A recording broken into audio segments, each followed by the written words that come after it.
ती पोरीची ते आपल्या आणि त्या पोरीची त्या आबोलीची गाडी येत होती तिकडून, ते गाडून आली तर इथून पोरगा जात होता. तर त्यांनी हॉर्न केल्यानंतर तो पोरगा सरकला तिने लगेच म्हणजे हुशारीने बोलून दाखवलं. तर ते पोरांनी पण त्याला बोललं. नंतर मी गेले आतमध्ये, मी बोलले की तुम्ही भांडण नको करू एकमेकांनी, जाऊन द्या, काय झालं असेल तर जाऊन द्या. त्यांना मी सांगितलं असं.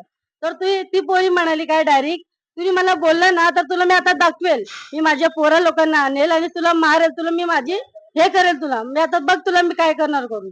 एवढं म्हणून मी तरी पण मी ते बाईला मी सांगितलं हात जोडून, मी बोलली काय झालं असेल, आपलंच माणसं आहे, आपल्याच गावातले इथे काय करू नका, जाऊन द्या. त्यांना मी असं सरळ सांगितलं, तरी पण त्यांनी ऐकलं नाही असं काहीतरी. नंतर ती पोरी ती आणली पोरा लोकांना तिकडे, पोरा लोकांना आणलं, पोरा लोकांची भांडण झाली आणि आम्ही नुसतं बाई लोक तिकडे उभं होती. आम्ही कसं आतमध्ये जायचं सर?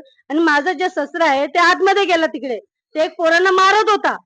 ते पोरा चाकू तरवार त्यांनी घेऊन आले, सगळ्या लोकांनी चाकू तरवार ते त्याला मार कोयता आणि तरवार सगळं घेऊन आले त्या लोकांनी मारायला, ते पोरा लोकांनी. आता आम्ही ते माझं जेठ आहे ना ते गेलं आतमध्ये, ते आतमध्ये गेलं ते सोडवायला गेला. ते सोडवल्यानंतर त्यांनी काय केलं, डायरेक्ट माझ्या जेटला त्यांनी लावून टाकलेलं, इथे तरवानी लावून टाकलेलं, त्यांनी तरवानी त्याला लावलेलं. नंतर ते लोक नाही थांबतच नव्हतं, बोलतं आम्हाला मर्डरच करायचं इथे, त्यांचा मर्डर करून तेव्हाच आम्ही गप बसणार, असं त्यांचं मान्य होतं. आम्ही काय करायचं सर?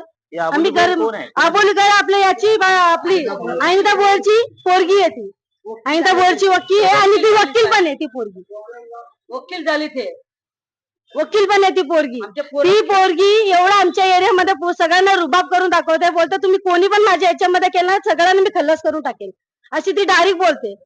कोणी लपडं केलं हे केलं मी सगळ्यांना हे करून टाकेल. कुठे कुठे लागलेलं आहे? हा